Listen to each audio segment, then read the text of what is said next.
Once upon a time, in a small village surrounded by vast farmlands and simple huts, lived a poor couple named Chinedu and Ada. They were deeply in love, but their love couldn't fill their empty stomachs. Day after day, they barely managed to eat, surviving on soaked garri and working as laborers on construction sites, carrying heavy blocks under the scorching sun. It was a life of hardship and suffering, but they clung to each other for strength. Months passed and the weight of their poverty began to crush them. One night, after another day of back-breaking work and another meal of nothing but garri, Chinedu and Ada sat together and discussed their future. Ada, with tears in her eyes, asked, "How long can we continue like this? We need a way out." Chinedu, equally desperate, nodded. They decided that they would seek help from an herbalist known for his powerful rituals. Desperation had pushed them to a place they never thought they could go. The next day, they journeyed to the deep forest where the herbalist lived. When they arrived, they explained their predicament to the old man, telling him how they longed for a life of comfort, free from hunger and suffering. The herbalist listened silently and then offered them 3 types of rituals that could bring them wealth. The first, he said, requires a human sacrifice. The second, you must use the souls of your mothers. And the third, he paused, looking directly at Ada, involves using a woman's womb. But once a womb is used, it will never bear children again.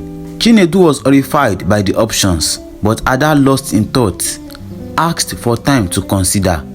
The herbalist gave them 3 days to make their decision, warning them that after the 3rd day, he would not help them again. That night, as they lay on their tin mat in their small, dimly lit hut, Ada couldn't sleep. She tossed and turned, thinking about the herbalist's words. Then, with a heavy heart, she woke Chinedu. "Let's go with the 3rd option," she whispered.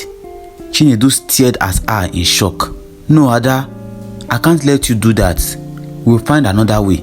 But Ada was determined. "Think about it, Chinedu. If we become rich, we can live the life I've always dreamed of. I will give up my womb so that we can be happy. At least, I know you will never leave me for another woman." Chinedu resisted at first, but Ada's reasoning, combined with their dire situation, finally broke him down. He agreed, and they both made a solemn promise never to speak of the ritual to anyone else.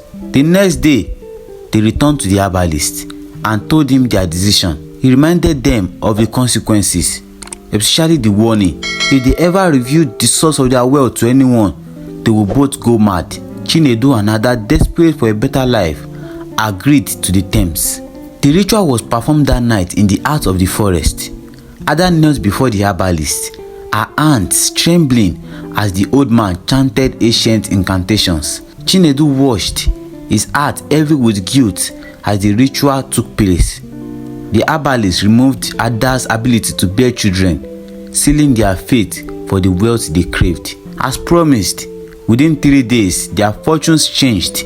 Money began to flow into their lives from mysterious sources. Chinedu and Ada quickly became the richest couple in their village. They built a grand house, bought cars, and lived a life of luxury. No one suspected the dark secrets behind their wealth. Years passed, and though they were rich, Ada's childless state became a source of gossip among the villagers. Chinedu's family pressured him to marry another woman who could bear him children. At first, he resisted, loyal to the promise he had made to Ada, but over time, the pressure wore him down and he began to entertain the idea.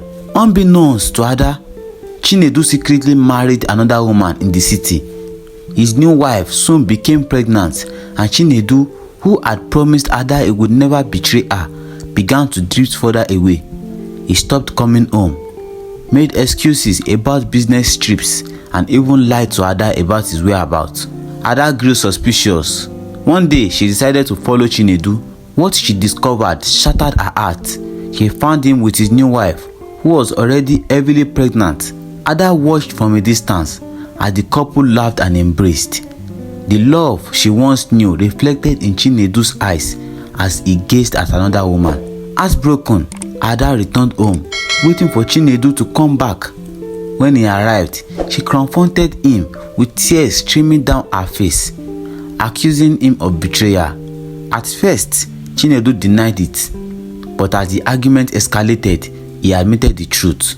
"I did it because my family pushed me to," he said. "I need a child, Ada. You knew this." In her anger and pain, Ada threatened to reveal their secrets, to tell everyone the truth about how they had gained their wealth. Chinedu, realizing the danger, begged her not to, but Ada was too far gone in her grief. "If you won't leave that woman, I will tell the world how we became rich," she screamed. In a moment of rage, Chinedu stormed out, leaving Ada alone in their mansion. Days later, Chinedu returned with his family and his new wife, asking Ada to accept her as part of their household. Humiliated and furious, Ada could no longer contain herself. In front of everyone, she revealed the terrible truth. "We sacrificed my womb for this wealth. That is why I cannot have children. And now you betray me with another woman." As soon as the word left her mouth, a terrible silence fell over the room. The air grew heavy, and in an instant, Chinedu and Ada both collapsed, writhing on the floor as madness overtook them. They had broken the sacred vow, and the curse had claimed them both. From that day forward, Chinedu and Ada roamed the streets of the village, driven mad by their betrayal of the ancient warning. Their wealth meant nothing, as they had lost everything that truly mattered.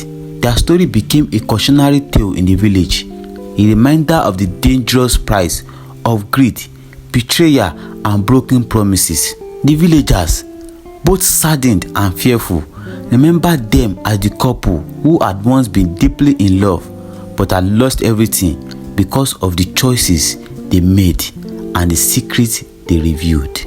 So guys, this is how I'm going to be ending this video. Don't forget to like, share, and subscribe to my channel. Thank you.